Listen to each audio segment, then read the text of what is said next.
You are a man and you have what it takes. You are strong, you are capable, you have amazing things in your life that's ahead of you. But the problem is we're running away. We're drowning in our vices. We're drowning in hobbies, but we're not facing really what's important in life. And men, what is this called? It's called being passive. For today's Man on a Mission, and I want to tell you this message, don't be a passive man. Especially during this crisis, we need men to really rise up, go up, and just take charge of their of what really matters to them, their family, their business, their career, everything that is important in their life. A lot of women, a lot of moms, a lot of people tell me, JPaul, bakit ganun?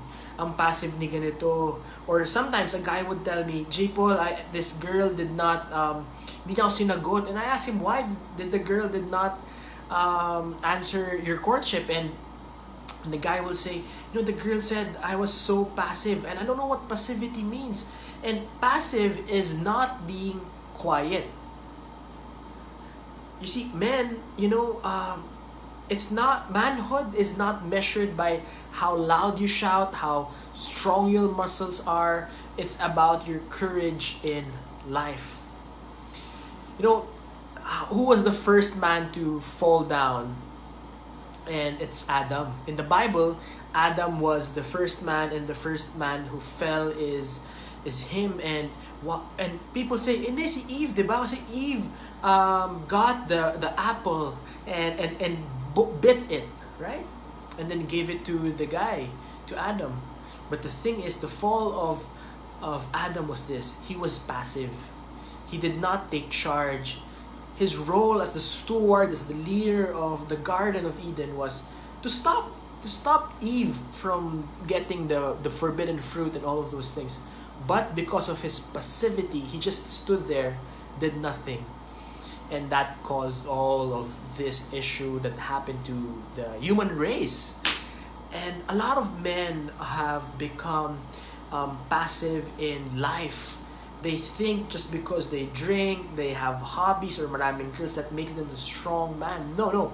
Being passive is also being timid, not doing the right thing, running away from responsibility, or just not knowing what you want to do. And all of these, what have men become because of passivity? Absentee fathers. A lot of families and children and wives are hurting because the father is absent. He may be physically present, but he's mentally, spiritually, emotionally absent. He's just blah. Or sometimes, he goes out, he drowns himself at work or hobbies and all of those things because he can't deal with home stuff. We also have angry fathers who are just angry all the time. Kamusta ka? How are you? And then tuition fee, money, just men are angry a lot right now. And lastly, we have abusive fathers. Abuse can be sexual. I'm just, in orphanages and foundations. A lot of women are incestually raped by their fathers, their uncles, their brothers, and it's really bad. That is not how the human race should be. We're better than that. Or if it's not sexual abuse, verbal abuse, physical abuse, emotional abuse, and that's terrible. Men, we were designed after God's own heart. Not only King David, not only the prophets, but every man was designed after God's own heart. And I just want to tell you, dude, what's wrong? What's wrong? It's because some of us, we've experienced absentee fathers, so we don't know how to be fathers. We have experienced angry fathers, so that we don't know how to be loving to people. And then we've experienced abuse in one way or another, and that's why we can't express love the right way. Right now, a lot of women or people are just saying, men are ghosting, heartbreaking, and other hints, and that's just really the surface issue. Those things are just surface problems, but as you go deep, there are bigger problems. And I just want to tell you, dude, don't be passive. take initiative, take leadership, and you're meant for more. You know, for example, you meet a girl, and this girl probably is more successful right now. She earns more. Doesn't mean you need to be intimidated. You know, I'd rather you be inspired by the girl to work harder, to hustle. Just because a girl is successful doesn't diminish your greatness. And just because you're great or successful as well, that doesn't diminish the greatness of the woman. Dude, you know, men and women are equal. So if you think that way, na because she's intimidating, she's successful, you're thinking, oh no, you are great when she's big. You're bigger than her in terms of career. No. We're equals, but you know, you need to know your strength. You need to know your greatness, and being a great woman does not diminish your manhood. Being a great man, that does not destroy a woman. It's being strong enough to embrace the strength of women, embrace them, and then support them for who they are, and while being intact in your manhood. That is manhood today. That is what God wants for us, to treat each other as equals, as stewards, at what God placed for Adam and Eve in the Garden of Eden. So what is a man supposed to be? You know, there are a lot of things that a man should do, but basically 3 things that men should do, or to get out of being a passive man. Number 1, men need to lead. You have to take charge, and it doesn't have to be shouting at people. No, you take charge of your life. You find a dream, you move forward, and you lead others to their dreams. You help people succeed. That is leadership. Just take charge. How can a woman follow you if you can't even lead your life? That means you can't lead your family, right? So lead yourself so you can lead your family in the future. Next is provider. Yes, you might not have $10 billion or $1 billion, when you may be earning 15, 30 income stream, or you just, you know, you're a corporate guy, you're middle class, and that's okay. Provision does not mean that you're the richest guy. No. Financial provision is the basic standard, okay? It's the baseline for us men. So we have to work hard, but we also provide the love, the care, the space of security. That's our job. We need to provide for our families. So I repeat, so if a girl is successful, don't be intimidated. Don't be intimidated. Be inspired.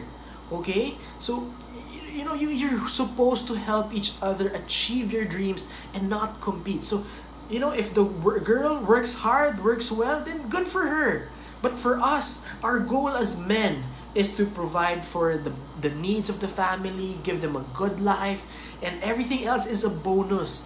And, you know, I want to tell you, brother, even if you're not earning well yet, but if your woman or your future wife, your wife right now, your girlfriend right now, or your wife, the woman in your life, just to be clear, senses that you have a desire to provide, that girl will support you all the way. She wants you to win. If she loves you, she wants you to win. And then you have to just embrace that call to take charge of your life, take charge of your future, take charge of your finances. As a man, you know, we really need to provide. How you just work, you show up, you do your things, and then everything will fall into place. You know, just in this pandemic, as I'm making this video, it's in the middle of pandemic. There are so many times I just want to give up, you know, just want to rest, I just want to just lie down. But no, you know, I take a small break, but then I hustle. Why? Because I am a father. I'm a husband. As much as loving my employees and all of those things, I'm driven to provide well for my family. Because it's my role as a provider to provide. And I just embrace that role of provision. Because, you know, we always say God provides. God is a provider. And that is a very masculine energy of God. And we have that inside of us. That God has given us a capacity to provide. So you have to embrace it. And lastly, we're protectors. That's why we're bigger, you know, maybe even if you're payat. We have muscles. our testosterone is higher. So we're here to protect our loved ones. Make them feel secure, make them feel loved, make them feel safe. And it doesn't have to be always physical, physically, emotional, safe, protect them emotionally, sexually, and all of those things. Protect their purity, protect their reputation, and all of those things. So those are 3 things we need to do. Very simple, but very hard to practice. So don't be passive, and instead lead, provide, and protect. These roles that call us, these are the roles that will take us away from being passive and will lead us to taking charge of our lives, and then be able to take charge of our business, our career, our family, our loved ones, everything that is given to us in responsibility. Men, a lot of us right now, we react to what's happening. Our actions are based on, what's happened, so we react. We run away, we get mad, we hide in our cave. There's nothing wrong with going to our cave, but what's wrong is we stay there for 10 hours, 10 years, 10 months. We hide for a while to just think things through. And then we go out, we take charge of our lives. Why are the most successful men successful? Did they just react to life? No. They took charge. They had a vision of a better life. That's what I'm encouraging you to have a vision of your future, to have a better life, to want something better for you and for your family. And then you pursue it. And if it's hard, you might fall. I mean, I've fallen down many times. I failed 6 businesses. It's really painful. But how will you learn if you don't try? So dude, just take charge. You have what it takes. You're a man. And I'm sorry if this might be coming, straight at you, but I think the world has babied us so much. The world has, allowed us to just not care, but no, we should care because we're men. We're capable of doing great things for the betterment of others. So maybe your father hurt you. Maybe growing up, you don't feel that anyone believes in you. You know what? You don't need anyone's permission to succeed or be great. You already have it inside you. You're already great. You're already successful. You're already amazing. You already have what it takes. So stop waiting for people's permission to be great. You already have it inside you.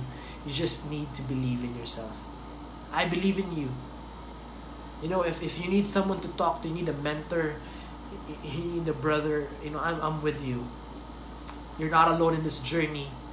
One of my favorite verses is Proverbs 27. It says, as iron sharpens iron, a friend sharpens a friend. I'm here to help you and believe in you and be the best man you can be. Thank you for watching Man on a Mission. Find your mission, follow your mission, and finish your mission. The best is yet to come. You have what it takes. God bless you. My name is JPaul Hernandez, and please tag, like, comment, and share.